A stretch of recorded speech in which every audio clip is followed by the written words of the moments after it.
Que le nom de Dieu soit béni, frères et sœurs. Asseyons-nous. Je salue ton frère, dis-lui que Dieu te bénisse.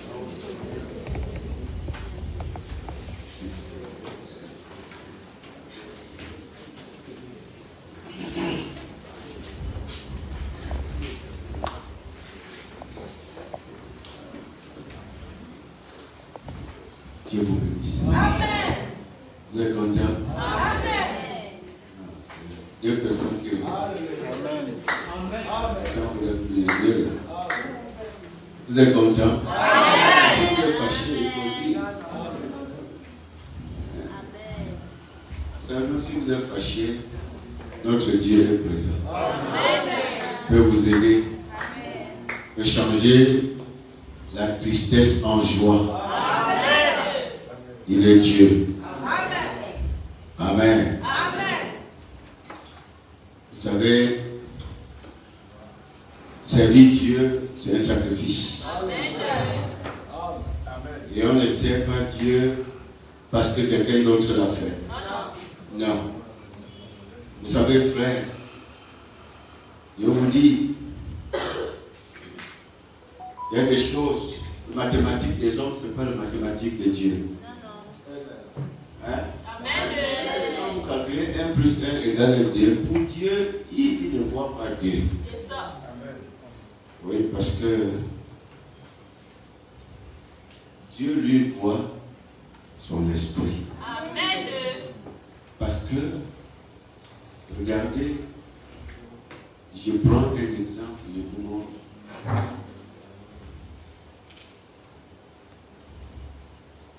Vous pouvez voir autant de 3 Hébreux qui avaient été jetés dans la fournaise ardente. Vous pouviez voir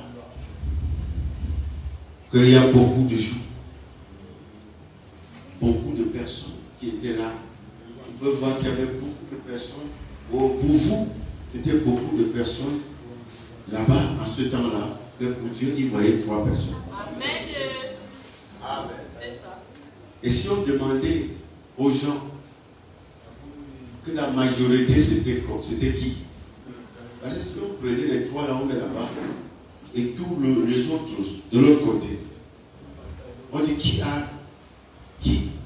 et qui sont les plus forts, ou bien qui sont la majorité devant Dieu. Ça, c'est pas devant les hommes, devant Dieu. Dieu ne voyait pas la quantité, mais Dieu voyait la qualité. Alléluia. Donc, frère, quand vous servez servez Dieu en esprit. Comprenez, frère? Ne regardez pas le nombre de personnes qui sont là, mais pour Dieu, c'est la majorité. Pour Dieu. Oui. Ne soyez pas peut-être chagrinés parce que ceci n'est pas, ou telle personne ne vient pas, ou n'adhère pas, ou bien fait ceci, frère. C'est Dieu qui gère le reste. Nous voyons, chacun vient pour son sacrifice devant Dieu. Alléluia. Vous savez, frère, parfois, Dieu fait des choses. Les gens pensent que, regardez par exemple, quand Jésus-Christ a multiplié le pain, on a d'abord distribué le pain, et tout. On a distribué le vin, tout. Les gens ont bu, non? Mais la seconde fois qu'on a apporté l'autre vin, il dit que le vin qu'on a apporté a été plus bon que le premier. Hein? C'était plus bon que. Pourquoi? Parce que plus Dieu parle, plus la chose devient plus claire. Amen. Plus Dieu parle, plus la chose devient plus claire. Parce que la gloire de Dieu vient de gloire en gloire. Et il faut comprendre Dieu et poursuivre Dieu selon sa pensée. Que Dieu vous bénisse. Moi je crois que frère Branham dit, il y a beaucoup de choses que frère Branham dit. Il dit même votre travail, vous devez laisser pour venir à l'église. C'est écrit. Tu as n'importe quel problème. Si c'est important pour toi, si l'église est importante, frère, tu vas laisser pour venir à l'église. Vous savez, ce que Dieu a fait pour toi, même si tu dis ton travail, tu viens à l'église, ça ne suffit pas. C'est petit. Combien de fois tu vas te mettre à discuter ça avec lui? Frère, si Dieu décide que le temps là est fini, tu ne peux pas rajouter. Parce que je vais dire que oh non, j'ai des choses à faire. Mais si ça ne dépend que de toi, frère, il faut choisir Dieu. Il ne faut pas que tu laisses Dieu réfléchir sur toi. Que Dieu vous bénisse. Et on dit que c'est la dernière réunion du pasteur aujourd'hui. Donc, par contre, il devait avoir beaucoup de choses. Parce que c'est une réunion de au revoir. Il va continuer son voyage missionnaire. Et nous sommes vraiment heureux de le recevoir. Je crois qu'on n'a même rien à lui donner. Je vous dis la vérité. Quelqu'un qui laisse tout ce qu'il a à faire, tout ce qu'il a, tout son peuple, toute sa maison, il traverse les mers, les océans pour venir vous rendre visite. Je crois que, frère, je ne vois pas ce que vous allez lui donner. Je ne vois pas. Vous comprenez, frère? Je ne vois pas, frère. Donc, vraiment, frère, maintenant, quand nous voulons poser, on pose seulement un acte de foi. Parce que frère Branham dit, si tu ne peux pas aller prêcher, il y a des gens qui vont aller prêcher. Hein? Il faut entrer, il faut participer. Parce que quand il va aller sauver une âme là-bas, le jour que Dieu partage des bénédictions, ta part sera dedans. Alléluia. Ta part de bénédiction sera dedans. Parce que tu as participé au voyage. Si les gens ne comprennent pas. Tu ne peux pas aller prêcher. Mais celui qui va aller prêcher, tu peux entrer dans sa commission, dans son appel, dans son envoi, aider la situation pour qu'il puisse sauver les gens là-bas pour la gloire de Dieu, pas pour la gloire. Alléluia. Donc frère, je crois que vraiment nous sommes très heureux de le recevoir. Pour moi, je vois simplement Dieu qui a pitié de nous et qui nous envoie un homme pour nous apporter la parole de vie. Maintenant, si je peux faire quelque chose, Dieu sait l'acte que tu vas poser. Dieu sait quel est l'esprit qui est derrière. Parce que tu ne poses pas pour quelqu'un, mais c'est pour la gloire de Dieu. Et pour l'amour que tu as pour le Seigneur. Et c'est aussi une façon de dire merci à Dieu. Parce que ce passage t'a béni. Tu ne peux pas acheter ça au marché. Alléluia. Donc, bien aimés frères, c'est très important. Au moment, je voulais voir tout le monde là, mais bon, on remet tout à Dieu. Frère, je vous assure, tant que vous n'êtes pas là, la chose sera faite. Amen. Hein? Que tu sois là ou pas, la chose sera faite. C'est toi qui auras honte. Amen. C'est ça. quand le Seigneur meurt à la croix, c'est pour sauver les âmes. Imaginez-vous maintenant quelqu'un qui dit que je ne veux pas être sauvé. Si tu ne veux pas être sauvé, ça veut dire que tu n'étais pas dedans. Amen, amen. Il y a ceux-là qui seront sauvés. Amen. Même si tu n'es pas dedans.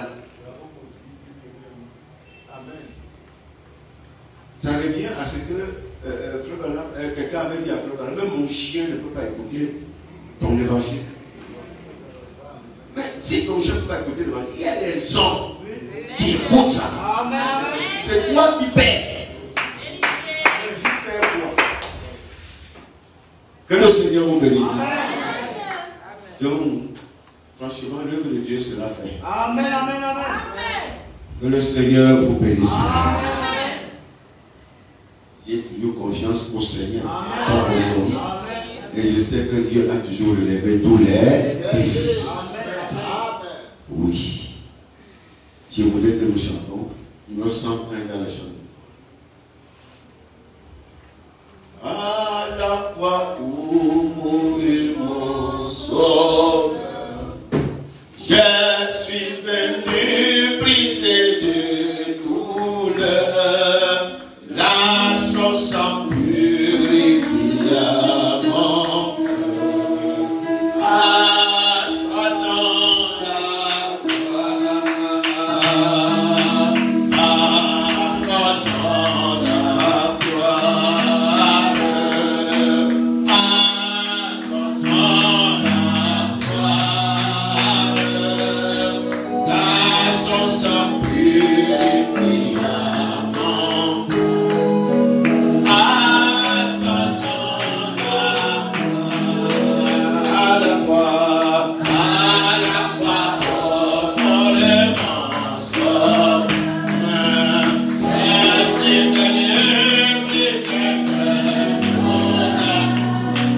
la sauce en purifie à mon cœur. Alléluia,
Alléluia,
Dirige chaque opération, opère les cœurs que nous ressentions étant totalement brisés par ta parole. Dans le magnifique nom de Jésus-Christ, nous t'avons prié. Amen. Alléluia. Est-ce que tu peux acclamer le Seigneur cet après-midi?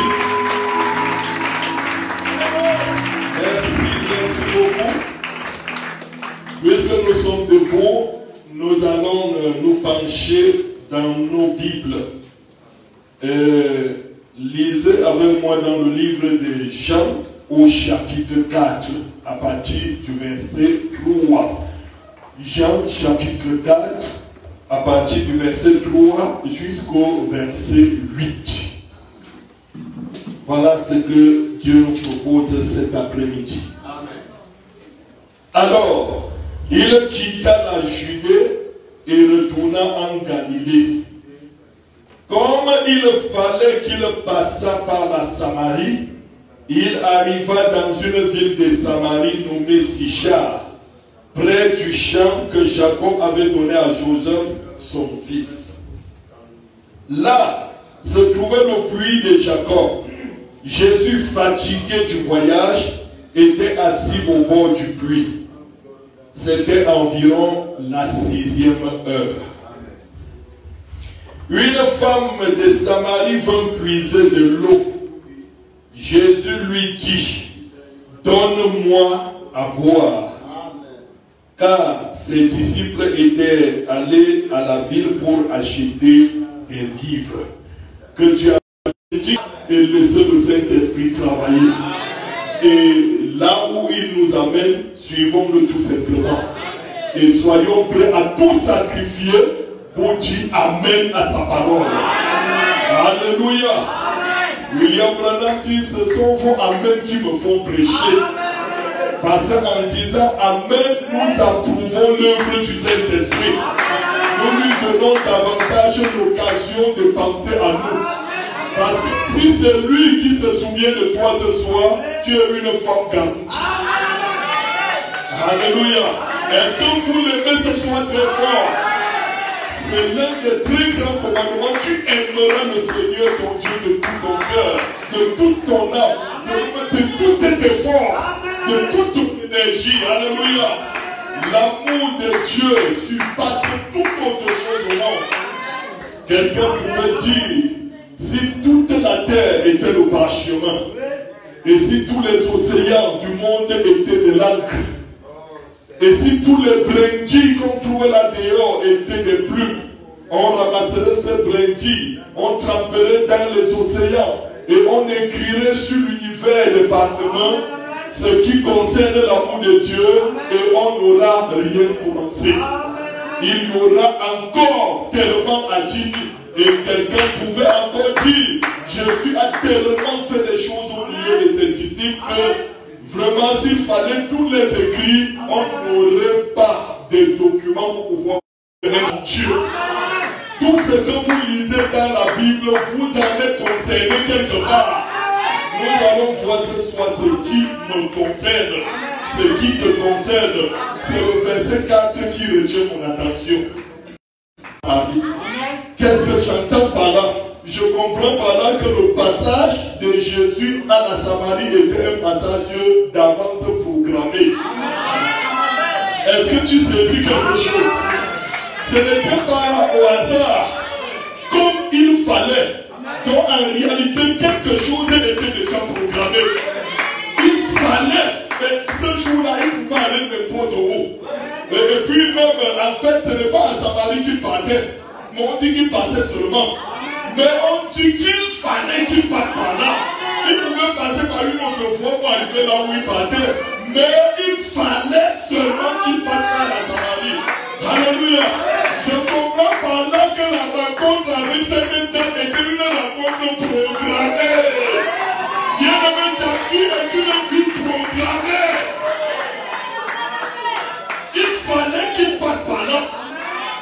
Vous savez, le passage de Jésus dans votre vie n'a pas été hasardeux.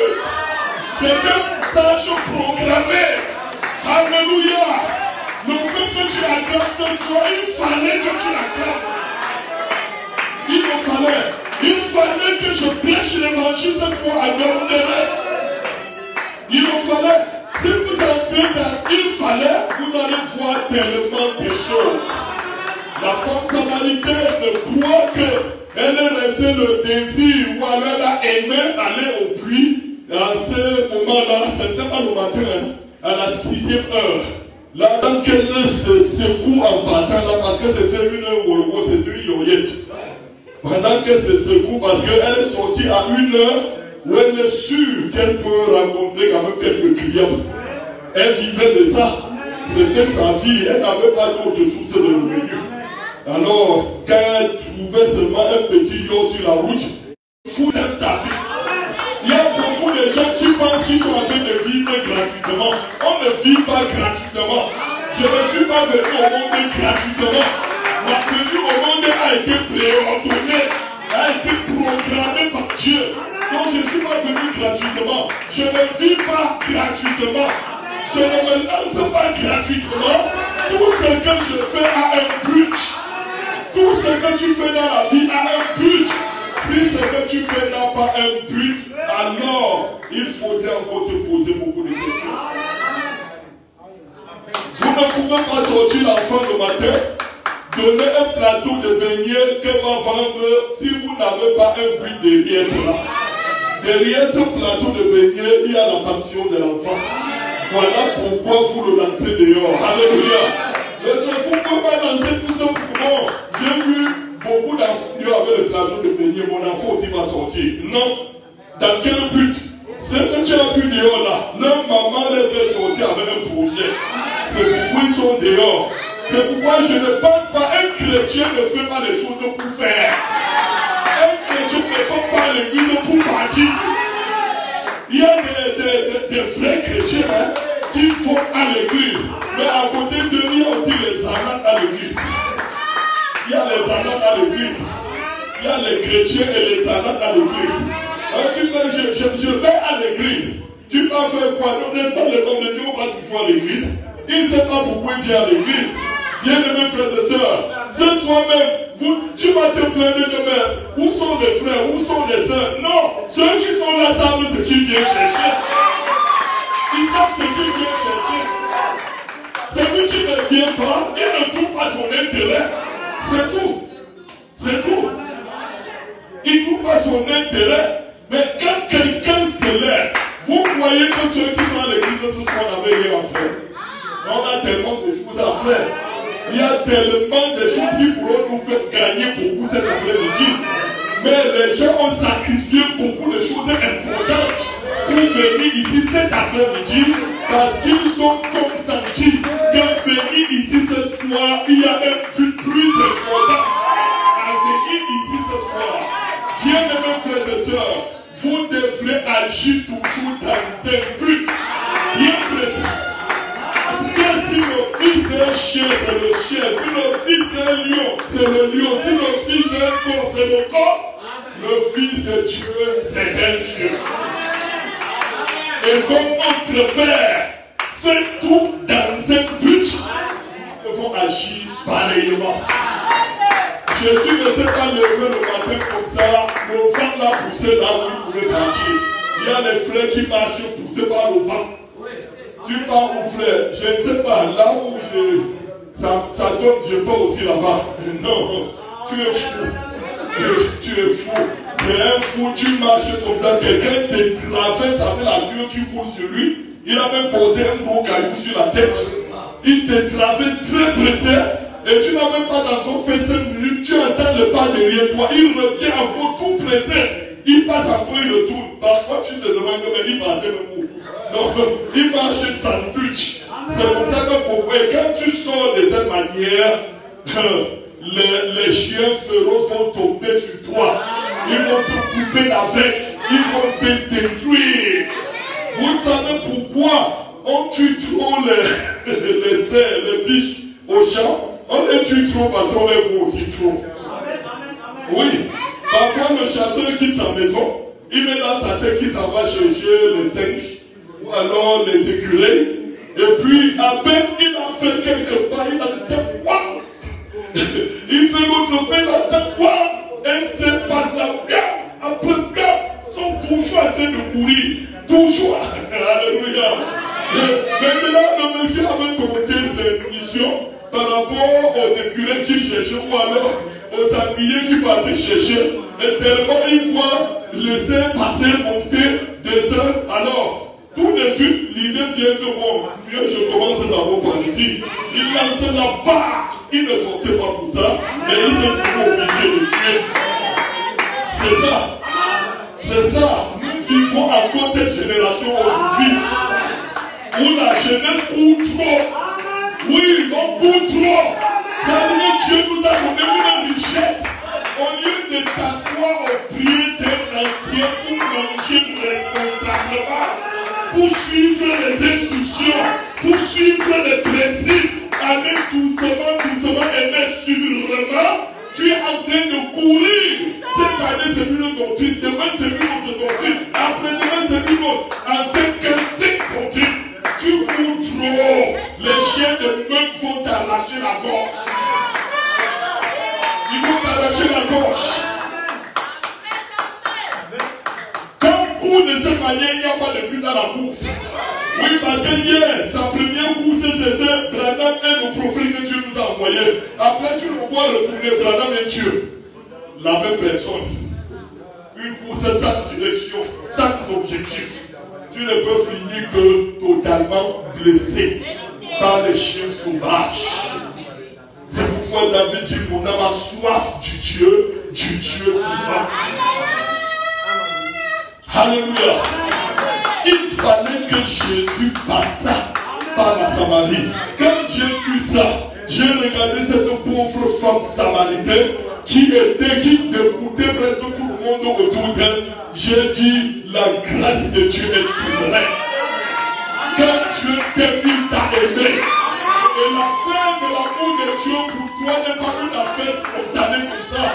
C'est un amour proclamé fort. Dieu a travaillé pour cela, frère. Pour que tu te retrouves là où tu es aujourd'hui, Dieu a fait comme ça. C'est pourquoi je te dis, le diable ne te peut plus rien.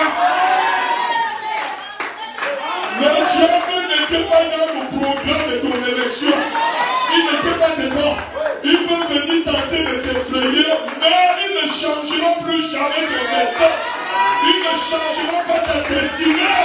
Ta destinée a été programmée par toi. Alléluia. La femme samaritaine était une fille de Dieu. Mais les Samaritains n'étaient pas très acceptés parce que des trois races, les Juifs, les Samaritains et les gentils, les Samaritains étaient issus des Juifs et des païens. Et c'est pourquoi on ne les considérait pas trop comme des enfants de Dieu. Mais curieusement, cette dame avait étudié le Dieu des Juifs. Elle avait ça en tête. Et elle n'avait pas seulement ça, porté ça comme quelqu'un qui portait les citations des Juifs et Samoréis. Non, elle avait étudié ça et elle faisait confiance à ce qu'elle avait étudié. Elle croyait que c'était la vérité. Et même dans son cœur, elle soupirait un jour d'expérimenter ce genre de Dieu. Donc même dans la mauvaise vie qu'elle menait, elle avait un soupir sérieux à l'intérieur d'elle. Moi j'étais un fils de Dieu. Alléluia. Quand vous voyez ce qu'un homme est aujourd'hui, ce n'est pas un hasard. Ce n'est pas un hasard. Quand aujourd'hui tu vois ce que tu es devenu, mais tu retournes peut-être 15 ans en arrière. Beaucoup de gens avec toi à ces années reculées avaient fait les choses que toi tu avais fait. Certains sont morts. Tu as survécu. Tu as même fait pire qu'eux. Ils sont morts, toi tu as survécu. Vous êtes allés ensemble au préfet des choses. Il dit certains ont pourri leur vie en prison, tu es dehors.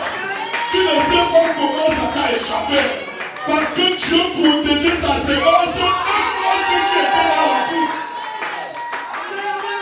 Il y avait un but pour ta vie. Ta vie est comme cette bouteille là que Dieu ramasse dans la poubelle. On regarde un homme noble entrer dans une poubelle, fouiller la poubelle, fou, et tirer une bouteille pleine de saleté.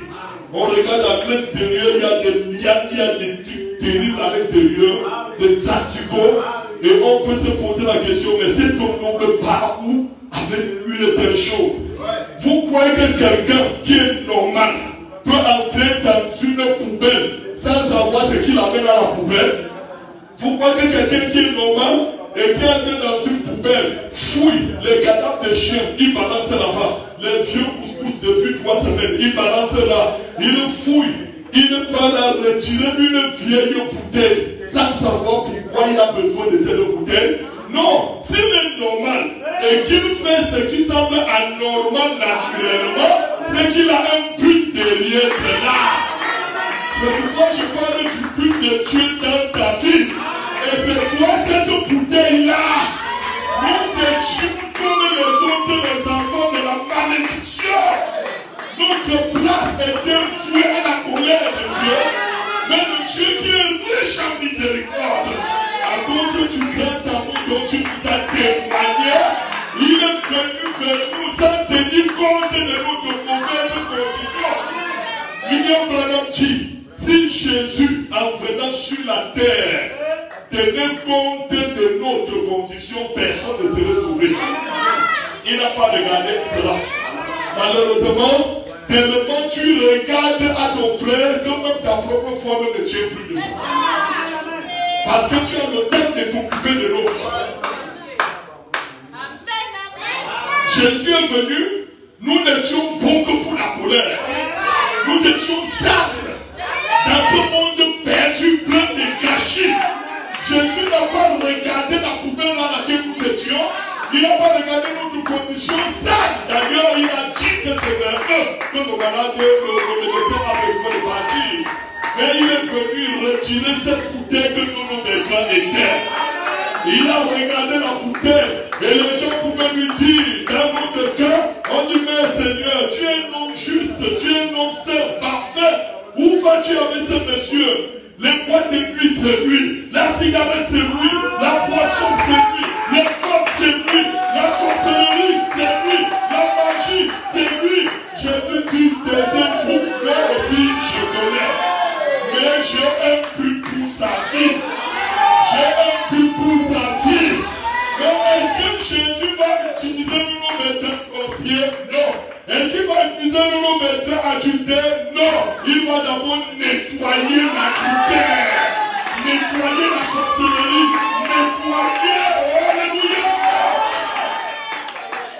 Le fait de me tirer de la bouteille, c'est ça qu'on appelle la justification.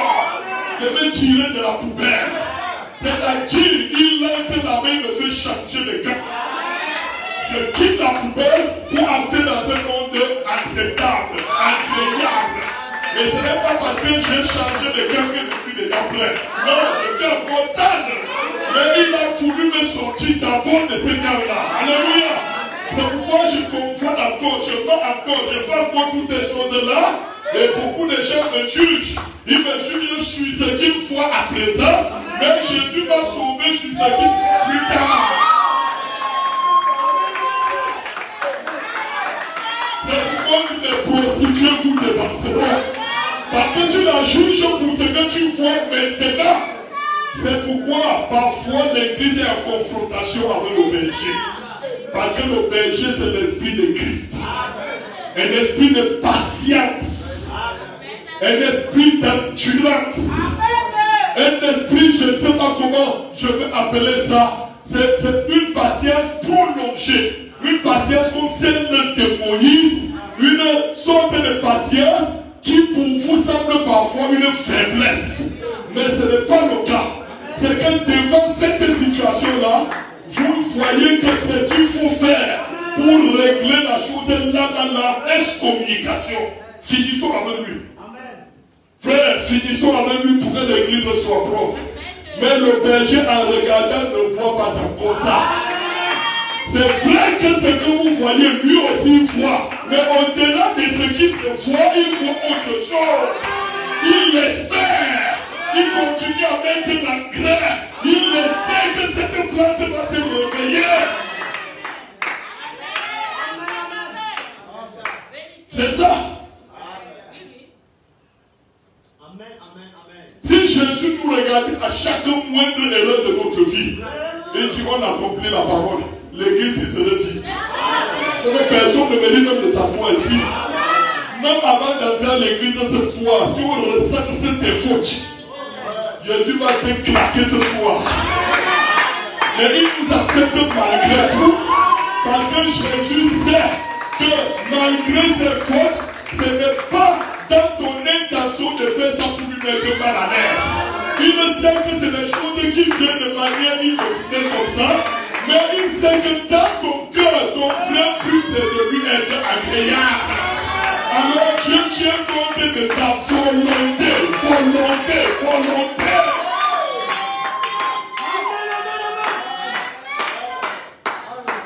Frère, voilà, tant que nous restons sur le chemin du devoir et que nous avons la volonté de servir, quelles que soient les erreurs qui peuvent survenir, que le monsieur là qui marchait avec Jésus le maître, le gars est sorti de la maison avec un plan.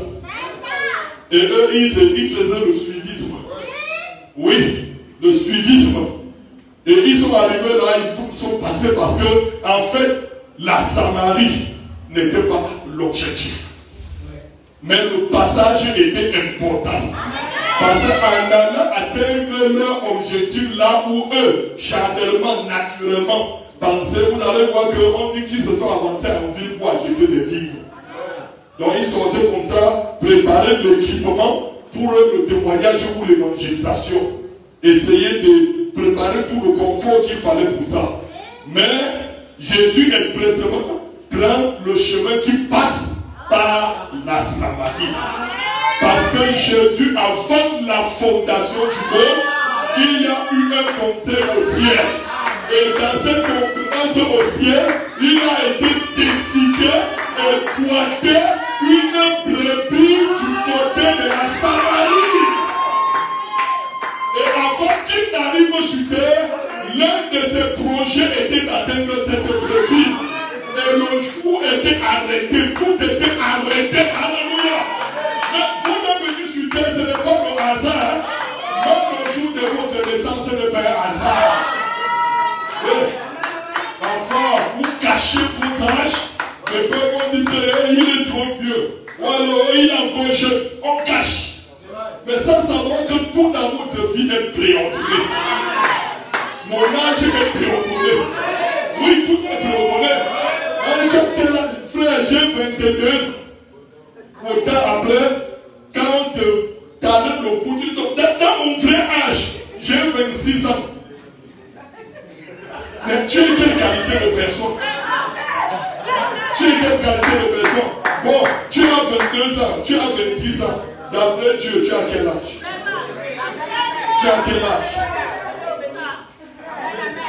Je vous propose un texte dans le livre de Psaume 139. Psaume 139, si c'est là, mais je crois que c'est là. Psaume 139.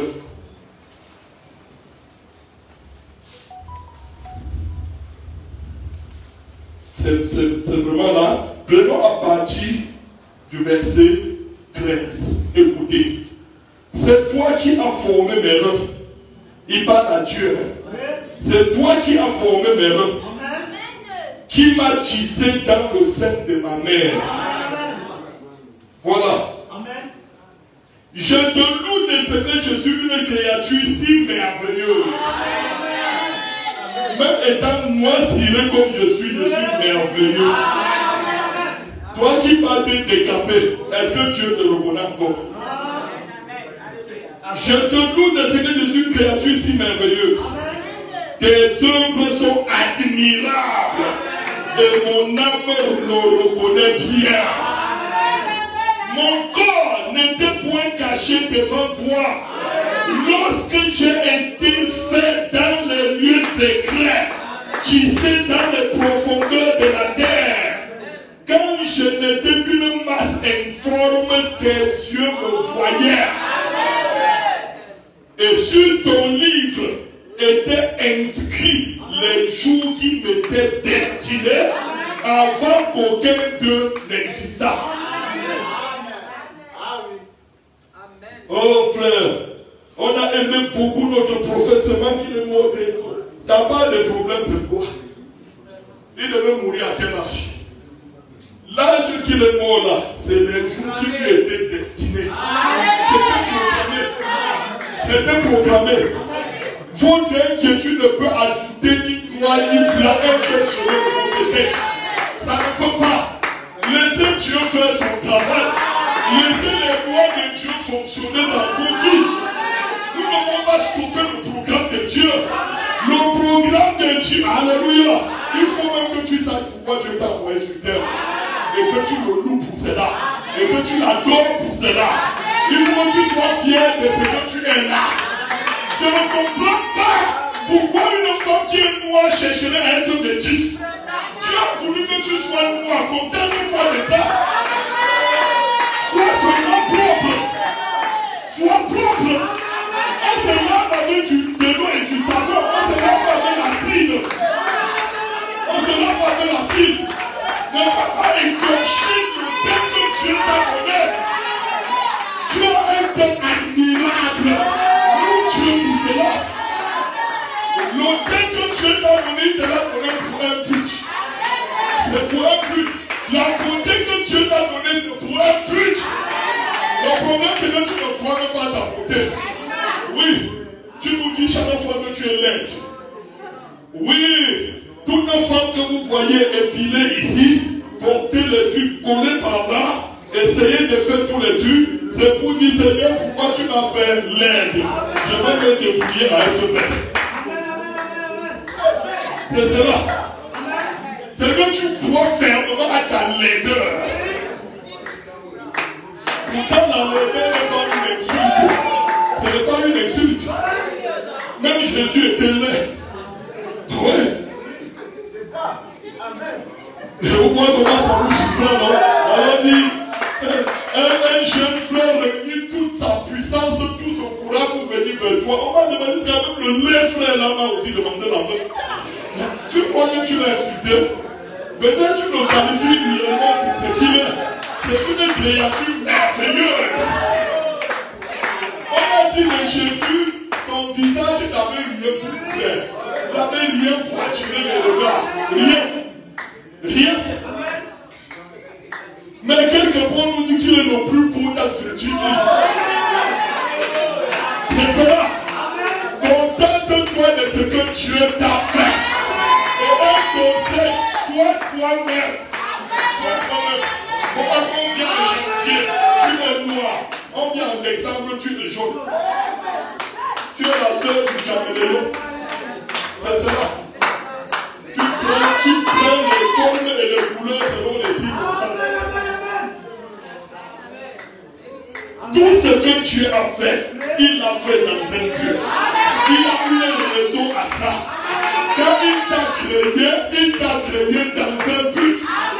Dieu ne vous a pas créé pour gonfler l'effectif. Non. Frères et sœurs, il faut te sentir important. Sentez-vous important. Montrez au diable que vous êtes important. Dieu ne t'a pas créé pour gonfler l'effectif. Dieu t'a créé dans un but bien précis. Et il faut respecter ça. Alléluia. Rien de ce qui a été fait en Dieu n'a été fait au hasard. Rien. Tout est fait dans un but. Peut-être que les gens s'étaient bien moqués et trouvaient que la femme samaritaine, sa place est en enfer.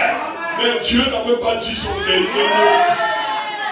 Le jugement de l'homme est parfois trompeur. Le dernier mot, c'est le Seigneur Jésus-Christ. C'est lui seul qui a fait en main le destin de cette femme.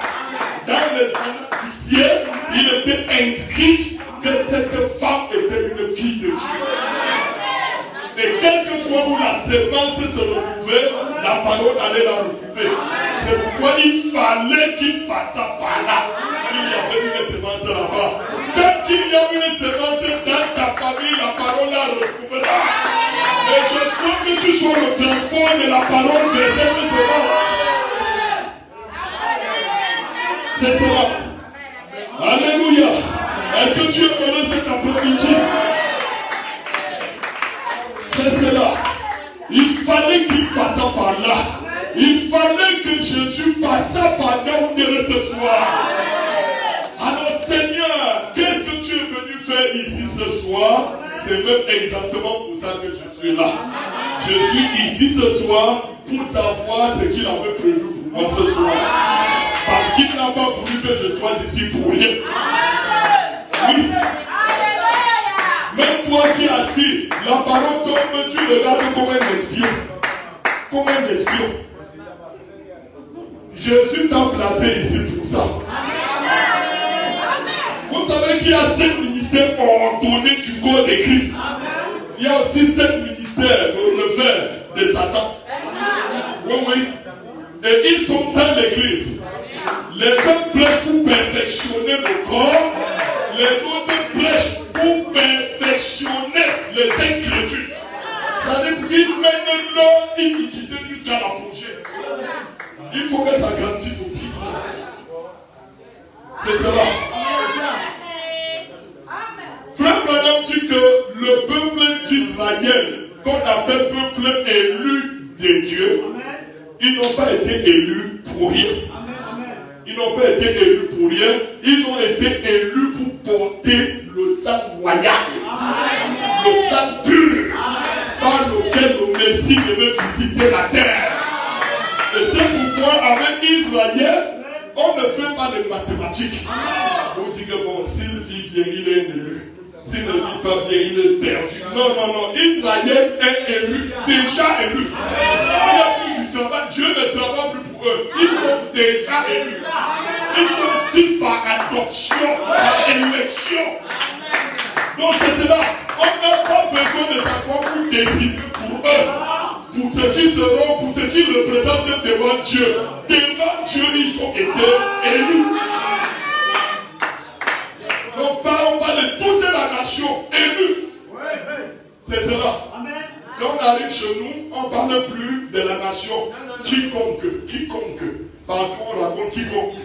Oui, oui. Amen. C'est cela. Écoutez ce que le prophète nous propose dans Dieu se cache et se révèle dans la simplicité. Frère Branham dit, dans le paragraphe 191, regardez, prenons une simple goutte d'encre. Tout existe dans un but. C'est la voix de l'ange qui parle. Vous êtes rassemblés ici ce matin dans un but. Et comme nous sommes ici ce soir, c'est dans un but. J'ai mangé chez moi, Charlie, Nelly. Tu as fait la cuisine pour moi dans un but. Eh bien, tout existe dans un but. Cette église a été construite dans un but. Il n'y a rien qui soit sans but et sans cause. Est-ce que tu peux acclamer le Seigneur? Oui.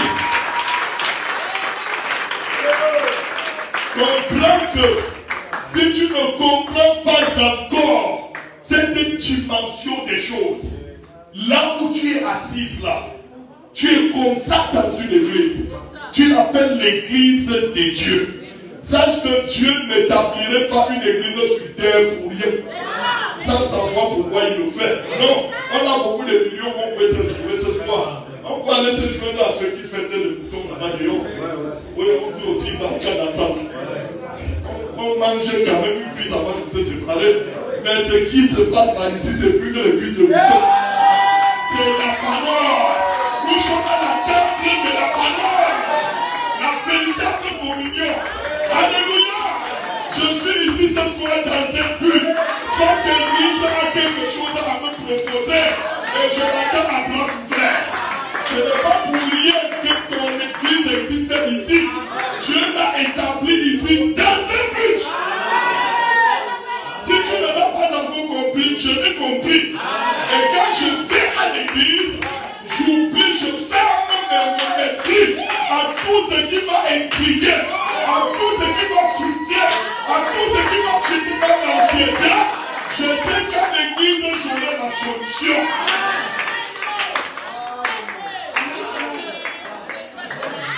Je ne perds pas mon temps en où frère, je vais faire quelques temps à l'église. On ne fait pas longtemps à l'église. On gagne plutôt sa vie en venant à l'église. On gagne beaucoup en venant ici. Dans le message des dons de Dieu trouve toujours leur place. Vraiment, dit au paragraphe 77, comment les gens peuvent-ils rejeter cela lorsqu'on est confronté à ces questions? Que faisons-nous ici? Ce sont des questions que nous devrions répondre. Que faisons-nous ici?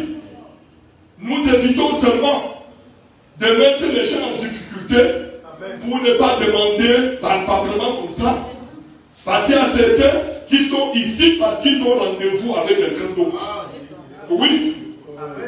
Je dis que pour l'affaire là, c'est comment? Le ouais là, on fait comment? Alors retrouvons-nous à l'église.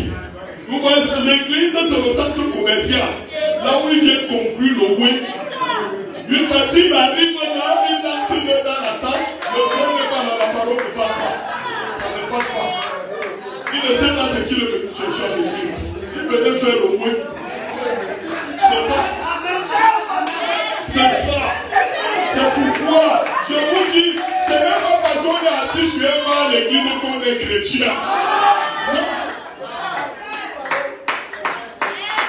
Oui. Beaucoup de jeunes garçons les dimanches voient l'église gonflée comme ça. Le pasteur, non, je vais pas donner l'église. Quand je regarde la maison, au moins c'est 300. Non, Dieu bénit mon ministère.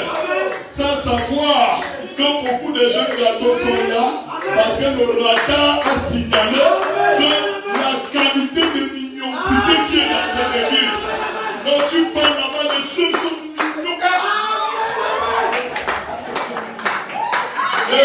il quitte le quartier, il part dans le centre de la mignonité.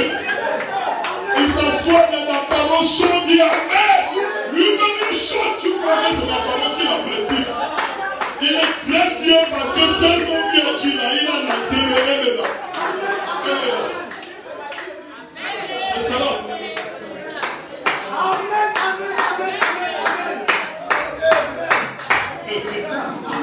Alors, que faisons-nous ici? D'où sommes-nous venus? Ou qu'est-ce qui signifie notre présence ici? Ce sont des questions capitales.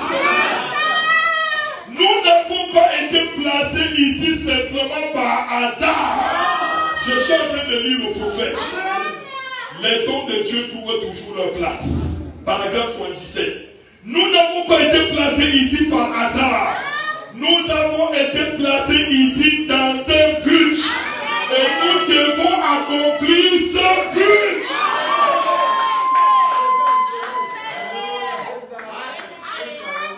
Je suis ici parce que quelque chose m'a révélé que j'étais sale.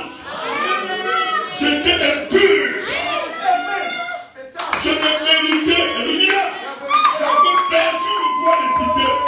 Et en venant ici, quelque chose m'a révélé que ici c'est le véritable hôpital du Saint-Esprit. Et depuis que je suis entré, j'ai un but dans mon esprit. C'est de me sentir ici étant changé.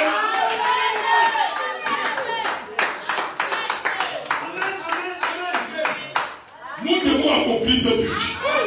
Mais nous sommes toujours là sur la base du libre arbitre où nous pouvons accomplir ce but ou le rejeter. Exactement comme Adam l'a fait au commencement. Tu attends quelqu'un d'abord, si je veux, je crois. Si je veux, je ne crois pas. Ça, c'est des bêtises. Alléluia. Tu attends un jeune frère de dire, pasteur, vous criez derrière nous comme ça parce que vous êtes déjà vieux. Vous êtes déjà vieux, vous avez fait votre part. Vous voulez empêcher de... D'abord, Dieu décidé que c'est quand je serai vieux que je vais bien servir Dieu.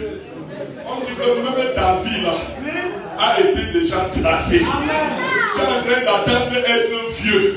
Et pendant que tu parles là, tu as 17 ans. Alors que Dieu avait prévu que ta passe allait dans 18 ans. Tu ne sais pas.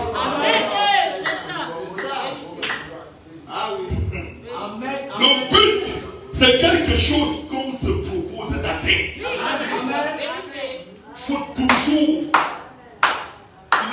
ne part pas à l'école parce que ses parents lui ont dit de partir. C'est même pourquoi certains enfants ont toujours des difficultés. Mais la mère, elle embête tout avec tout là. Je vais aussi partir, me laisse tranquille. Donc vous voyez, elle part encore à l'école pour sa mère. C'est ça. Un autre, dès le premier jour, qui prend son cartable, il met au dos, il te dit qu'il va être comme pour bien. Il y a déjà un but, hein. Il y a un but, c'est donc pour être comme pour bien, il faut aller à l'école. C'est comme ça. Et cette chose est un fil conducteur. C'est comme un tremplin. Chaque fois qu'il trouve les délinquants, les fumeurs, des gens autour de lui sur les bancs à l'école, qui veut le divertir, il se rappelle toujours que pour lui, il y a tout ce qu'il est à faire fréquenter. Donc je veux pas manger les gens. Et c'est ça qui est aujourd'hui. C'est même pourquoi nous venons à l'église. Nous savons que notre but c'est d'arriver au ciel. Mais parfois il y a des choses qui nous distraient. C'est pourquoi je viens à l'église recevoir les conseils de la parole de Dieu qui vont me garder de cette divertissement-là. La Bible dit dans Proverbes chapitre 16, le verset 1 jusqu'à 4, toutes les voies de l'homme sont pures à ses yeux, mais celui qui pèse les esprits, c'est l'Éternel. Recommande à l'Éternel tes œuvres et tes projets réussiront. L'Éternel a tout fait pour un but, même le méchant pour le jour du malheur. C'est cela. Donc, de toutes les façons, Dieu ne regrette jamais rien. Une fois, une soeur se comportait mal. Elle a commencé à jouer un mauvais jeu là dans l'église. Et elle était en train de tisser un faux mariage là avec un monteur. Et quand les anciens ont su, on a commencé à la convoquer pour la ramener à l'ordre. Et quand le pasteur a touché la chose du doigt, elle s'est fâchée contre le pasteur. Et elle dit au pasteur, moi aussi je lis les Écritures. Frère Branham a dit que nous lui avons arrêté la bouche. On dit, ma soeur, ne déborde pas. Et comme quelqu'un dit, ne dépose pas à la porte de l'Éternel quelque chose que demain tu ne réussiras plus. Hein? Alors on lui dit, voilà le conseil que l'homme de Dieu te donne. Voici ce que le message dit. Voici ce que la Bible dit. Ce que tu as commencé là, stop ce projet. Elle se retourne. Elle dit, vous allez voir. N'est-ce pas le pasteur tel à sa part d'église ici au Carrefour? Il va aller là-bas croire. Et puis là-bas, c'était des gens qui croyaient qu'il y a un autre messager qui vient après maintenant.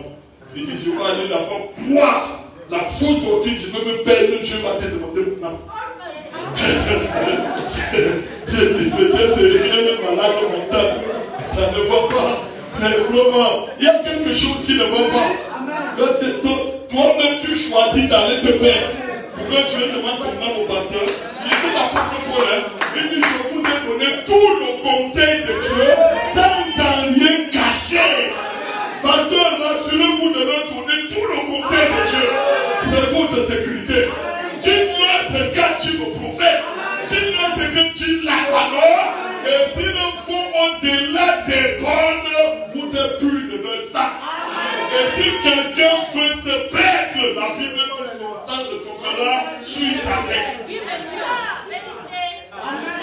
Je suis fâché contre le pasteur. Je suis fâché contre le diacre. Et même ça, quand je me fâche dans cette église, et puis on fait ça, c'est un pasteur tremblement, ça me fait rire. Ta colère là, c'est la colère du cafard au marché de poules. C'est la colère du cafard au marché de poules. Un cafard au marché de poules se fâche, les poules le mangent, non? Et ça règle la situation. On se fâche par d'autres choses, hein. Tu te fâches de qui? Quand la parole a parlé, tu dis que tu es fâché. Mais la parole vraie, c'est mes amis. Il dit, je châtie et je punis tout ce que nous savons tout ce que nous faisons dans la vie. On paye pour ça. On récolte pour ça. Que ce soit en bien ou en mal, il y a un salaire. Et maintenant, les chrétiens se cachent. Hein? Ils se cachent là derrière des petits voilà, dès qu'il a commis le désordre, on l'a vêtu une fois, 2 fois, 3 fois, ça ne croit pas, il se lance. Quand ça le cogne correctement, il voit la mort, enfin, bien aimé, prier pour moi, les épreuves. Non, non, non, ce ne sont pas les épreuves. Ce ne sont pas les épreuves. Chaque jour seulement de langage et de châtiment. Les deux s'exercent de la même manière, mais ils portent des noms différents. Oui, ils ont deux identités différentes. D'abord, ce n'est pas les épreuves, c'est le châtiment. Dieu a dit de te corriger correctement. Et quand tu fais là, tu ne comprends pas, il te tue. Dieu tue. Il faut que vous disiez certaines vérités. Mais pendant que quand un chrétien commet une erreur, Dieu l'avertit. Il dit s'il continue, Dieu lui envoie un autre avertissement. Et si ça tête, Dieu va l'ôter de la terre. Pour qu'il ne jette pas la honte sur l'évangile. Si tu es vraiment un élu, ils vont t'écarter. Et si je quitte l'église, ils vont voir. Quitte. Moi, j'ai vu que toi seul, dans cette église, tu représentes un grain dans le sang de riz de 50 kilos. Enlève le grain là, tu remets le sang sur la balance si tu veux. On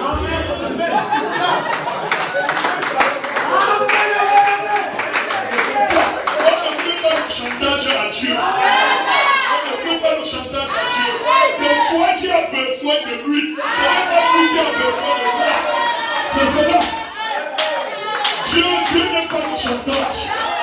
Il est désireux de t'aider. Mais ne lui fais pas de chantage. De toutes les façons, tu n'es pas sa seule préoccupation. Quand tu déranges là, il passe à autre chose.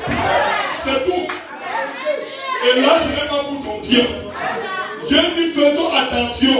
Agissons de manière à en être récompensés dignement. Mais si nous faisons mal, nous aurons le revers.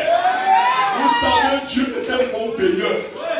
Ce sont les patrons de cette terre qui te font travailler, couler la suite des gens sur ton salaire. Avec Dieu, quand tu travailles, il te paye. Tu agis mal, ma soeur, tu vas passer à la caisse. Tu vas passer à la caisse. Tous ceux qui travaillent à la fin du mois, pas de tuer. Tu travailles mal, tu vas tuer. Toi-même, tu vas voir. On va pas se mettre dessus. C'est ça. Dieu a son but à atteindre. Et rien ne lui ferait jamais obstacle. Même pas toi, même pas moi. Avec toi, avec moi, où ça nous, l'œuvre de Dieu s'accomplit. C'est tout. Il a tout planifié. Et il s'est rassuré qu'il ne s'inquiétera jamais. C'est cela. Alléluia. Est-ce que tu vas attendre Jésus-Christ? C'est pas pour lui.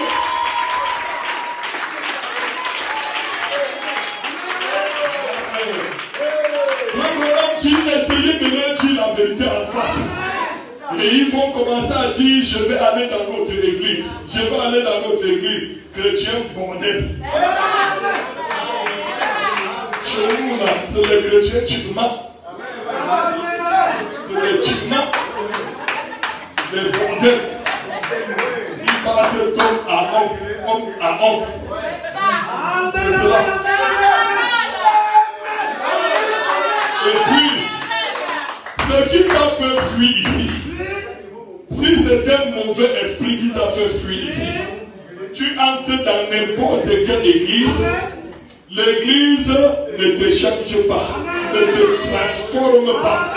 L'esprit que tu es parti avec, tu t'asseras là-bas avec le même esprit. Et tu auras le même problème. C'est un problème d'esprit. Ce n'est pas l'église qui va enlever ça, c'est la nouvelle naissance. C'est la nouvelle naissance. De toutes les façons, la majorité part. Et même arrivé dehors, ils ne supportent plus. Ils prennent toute leur honte, ils reviennent avec créer une autre histoire pour retrouver un bon assis. Et c'est là où ils comprennent un autre adage du vieux. C'est le jour où la grenouille est tombée dans l'eau chaude qu'elle a appris qu'il y avait 200 de l'eau. Oui. Quand tu quittais, tu dis, ils sont, tu es parti là-bas, l'eau t'a brûlé. Tu as dit, non, il y a pas de qualité. Mieux, c'est un mieux de rester chez vous. De rester supporté, écouter les conseils, changer.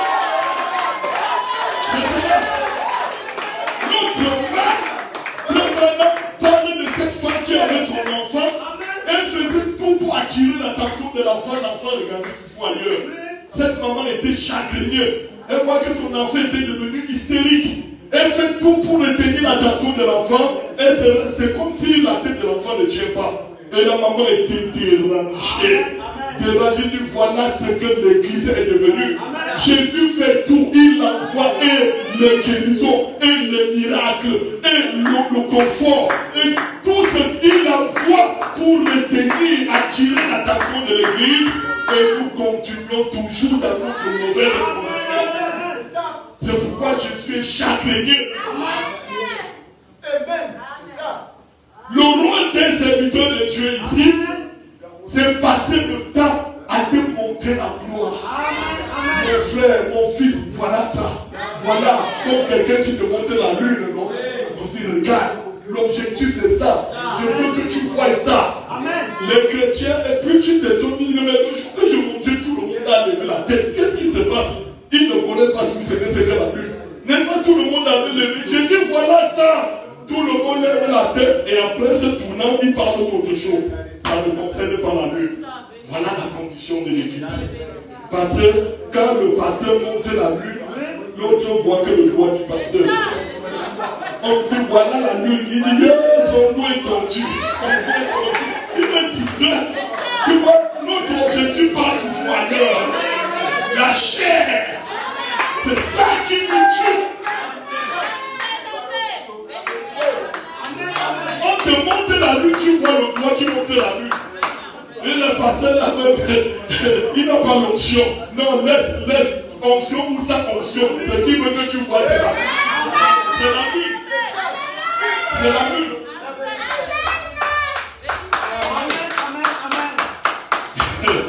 Alléluia. Chacun de nous a un but ici sur terre. Il faut que Dieu te révèle ton but sur cette terre. Quand tu vas entrer en connaissance de ton but sur terre, tu ne seras plus la même à partir de ce soir. La Bible nous dit que dès le jour où l'Église reconnaît la véritable révélation du Seigneur Jésus-Christ, tout change. Elle devient un invincible. Les portes de l'enfer ne peuvent nous prévaloir. Le Seigneur dit c'est elle qui prévaudra. C'est cela. Amen, amen, amen. Quel est le but de ma vie sur cette terre?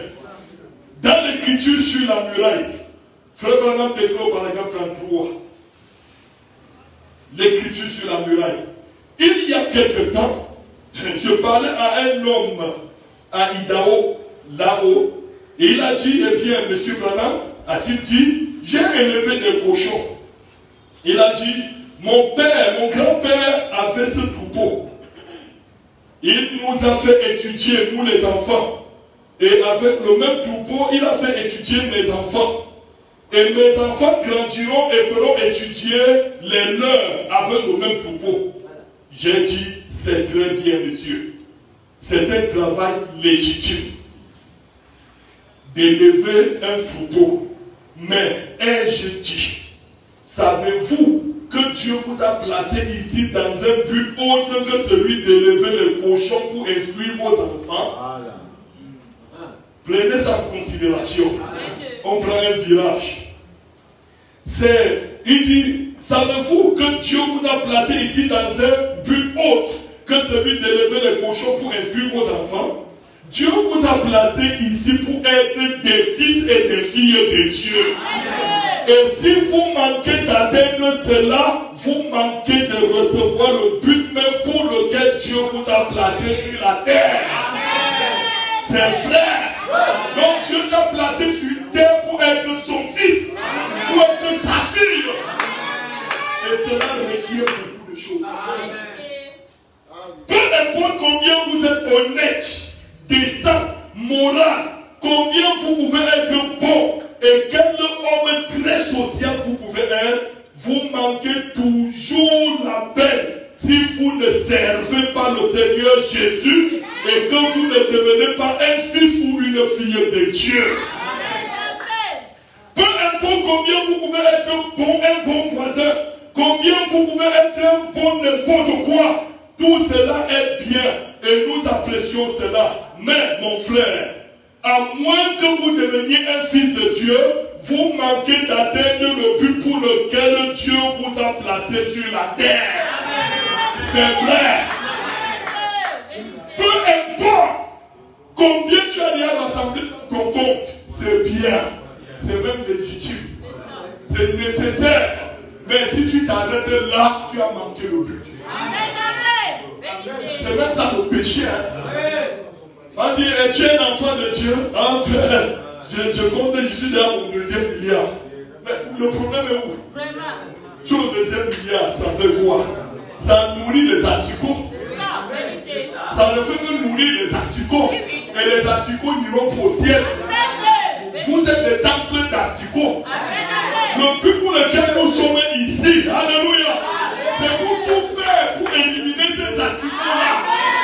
Et le seul toxique qui va l'éliminer, c'est la parole de Dieu. C'est le Saint-Esprit. Peu importe ton argent, peu importe ta richesse, peu importe tes biens matériels, le but de Dieu dans ta vie, c'est que tu sois un chrétien né de nouveau.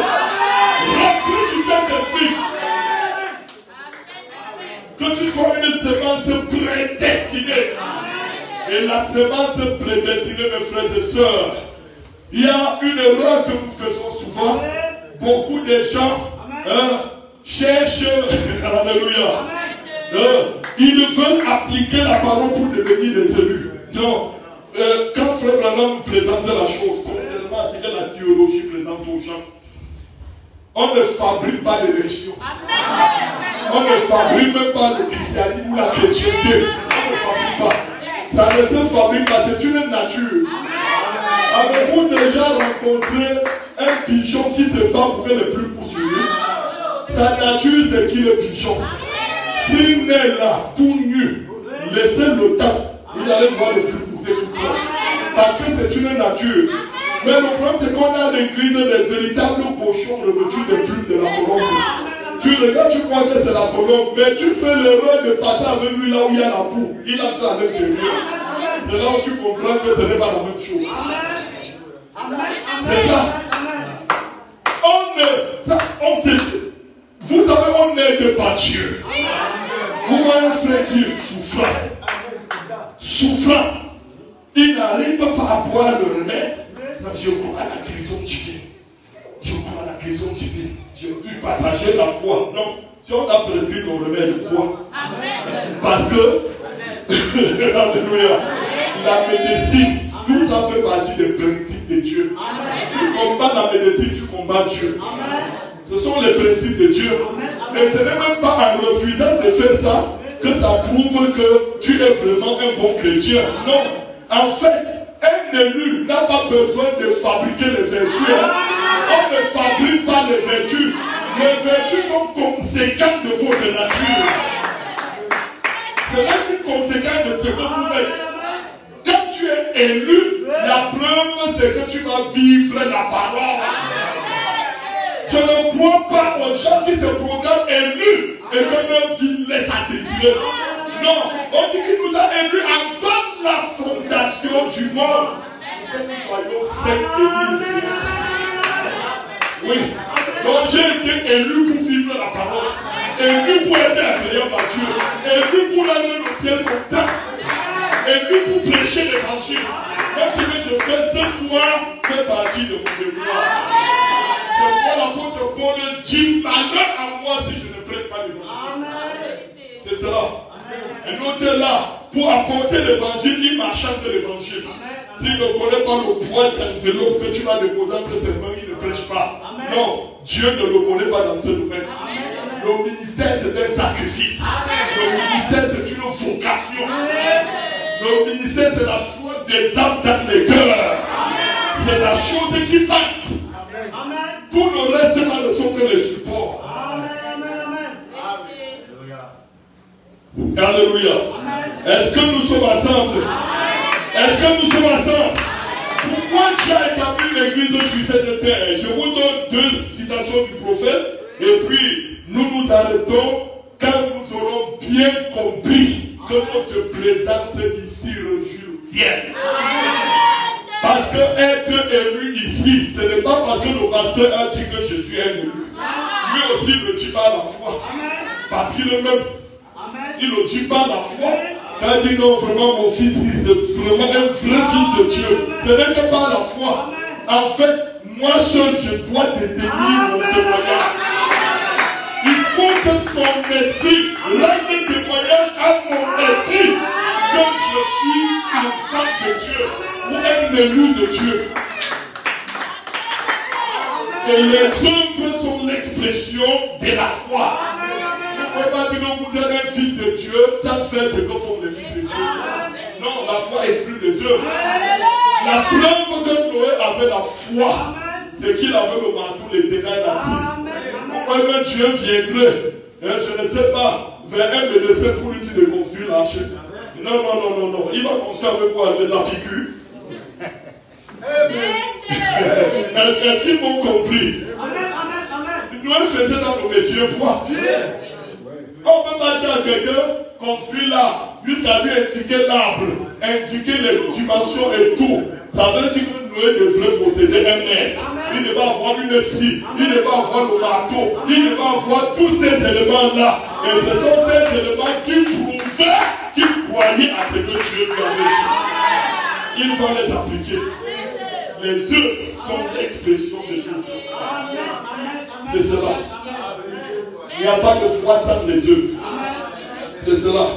Frère Branham dit dans le message présumé, paragraphe 41, bénis cette église où nous sommes ce soir. Je considère qu'on parle de Jacob Tabernacle. Bénis cette église où nous sommes ce soir. Son admirable petit pasteur. Et tous ceux qui la constituent, soyez bénis. Oui, il faut parfois actualiser la parole. Hein? Il faut que ce pasteur soit béni. Il faut que vous, le peuple, vous soyez bénis. Que cette église soit bénie. C'est cela. Oui. Elle se tient ici comme un exemple. C'est très important. Donc sache donc que tout ce que tu es, tout ce que tu fais, tu es en train de passer un message sur le dos de cette église. Oui, on dit que cette église est placée ici comme un exemple. Comme un exemple. À supposer qu'on tape le doigt ici, on dit que c'est un phénomène. On tape le doigt ici, on dit que c'est une prostituée. On tape, mais c'est l'image qu'on donne à cette église. Et je peux vous poser une question. Si Dieu vient ici à Shalom Tabernacle, il te doit. Et dit, ma soeur, je te propose une chose. Accepterais-tu que je multiplie dans cette église 5 autres soeurs comme toi? Quelle réponse tu donneras? Est-ce que tu acceptes que je multiplie dans cette église 5 autres sœurs comme toi? C'est là où la difficulté se trouve. Parce que tu te connais, non? Tu connais que là où tu es là, tu as une bombe à retardement.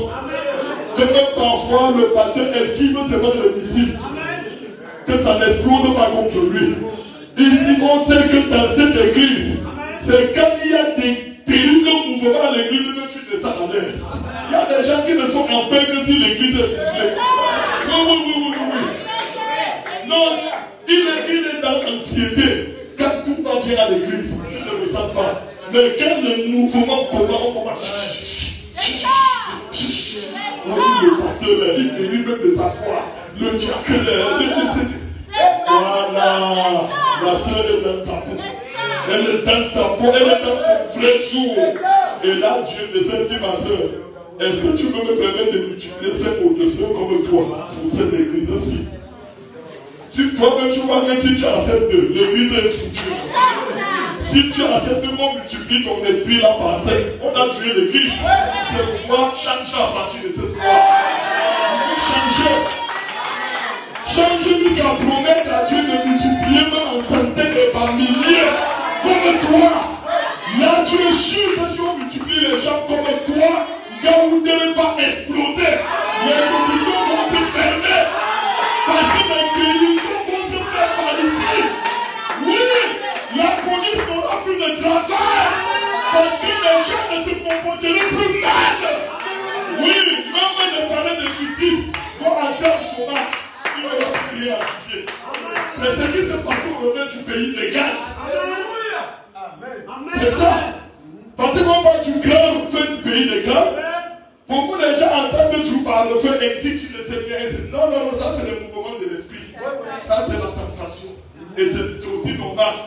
Mais le refait du pays légal n'a rien à voir avec ça. C'est plutôt le refait d'un usage strict qui a encore repris en compte de ces mouvements sensationnels. Mais au pays légal, c'était un réveil en dimension. Un réveil qui faisait en sorte que les gens fondaient la prière. On reste comme ça, quelqu'un vient et dit Seigneur, fais en sorte que ceux qui passent par ici ce matin tombent sur le genou et implorent ta grâce. Ils parlent, ils passent. Tous ceux qui passent par là, les assassins arrivent ici, ils se désarment eux-mêmes, ils tombent à genoux, ils commencent à pleurer. Et avant longtemps, la nation a été envahie. Les gens pleuraient partout. Il entre au restaurant, il prie. Tous les clients qui entrent au restaurant, dès qu'on met le plat devant eux, ils tombent à genoux, ils font la prière, ils pleurent, ils prient. C'est comme ça qu'il y avait des prières dans des maisons. Il n'y avait pas de conducteur de qui que ce soit. À la police, la prière, on dit que les policiers n'avaient plus de bandits à arrêter. La justice n'avait plus de dossiers à juger. La gendarmerie n'avait plus des affaires à traiter. Les hôpitaux n'avaient plus de malades à guérir. Parce qu'une atmosphère à dire tout le pays légal. Tout le pays légal. Même les policiers sont devenus le rebelle. C'est cela. C'est ça. C'est pourquoi je crois que si nous atteignons cette dimension, nous pouvons dire Seigneur, me voici. Multiplie des gens comme moi. Et la ville de Gaoundéré va exploser dans un reflet qui ne tue pas son nom. Alléluia. Alléluia. Vous êtes le reflet. Le reflet, ce n'est pas d'abord collectif. Le reflet, c'est individuel. Le reflet, c'est une personne. Je suis là de me lever des Gaoundéré. Si ça commence par toi, ça va contaminer quelqu'un d'autre. Alléluia. Oh, cette église se tient ici comme un exemple. C'est une lumière pour cette ville, afin que les gens voient le chemin de la vérité. Je te prie de rendre ces membres si salés que tout le monde dans le quartier et dans la ville aura soif d'être comme eux. Voilà le soupir de Dieu pour vous ce soir. Alléluia. Maintenant, je sais que tu plantes ces églises ici dans un but. Elles se tiennent ici comme un témoignage contre le mal. Il y a ce témoignage en eux, comme quoi Dieu est juste et véritable. Je te prie de les bénir abondamment, Père. Ma prière, c'est que vous soyez bénis. Ma prière, c'est que vous vous teniez main dans la main. Que vous fermez la bouche au mal. Oui, que vous nous désolidarisez des diviseurs. Il y a des gens qui ont les gènes de la division. Faites beaucoup attention. Il dit de pareils gens sont des âmes sans esprit. Leur place n'est pas avec les véritables. L'apôtre Paul coupe très court, hein. Il dit de telles personnes, je les ai livrées à Satan. Qu'ils apprennent à ne plus blasphémer. Que personne ne trouble votre foi. L'apôtre Paul dit, mais qui vous a ensorcelé? En Galate, vous couriez bien. Qu'est-ce qui vous a freiné? Hier, on parlait de toi en bien. Mais aujourd'hui, quand on prononce ton nom, le pasteur même Dora. Mais qui t'a ensorcelé? Mais je crois qu'il n'est jamais trop tard. Quelque chose peut changer. Si tu te décides ce soir, tu prendras de l'argent. Tu peux recommencer à bouger. La main de Dieu est tendue près de toi. Que Dieu vous bénisse.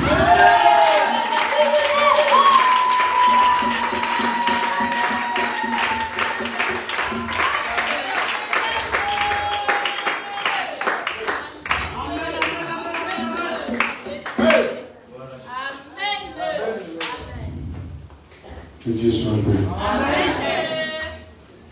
Vous êtes contents?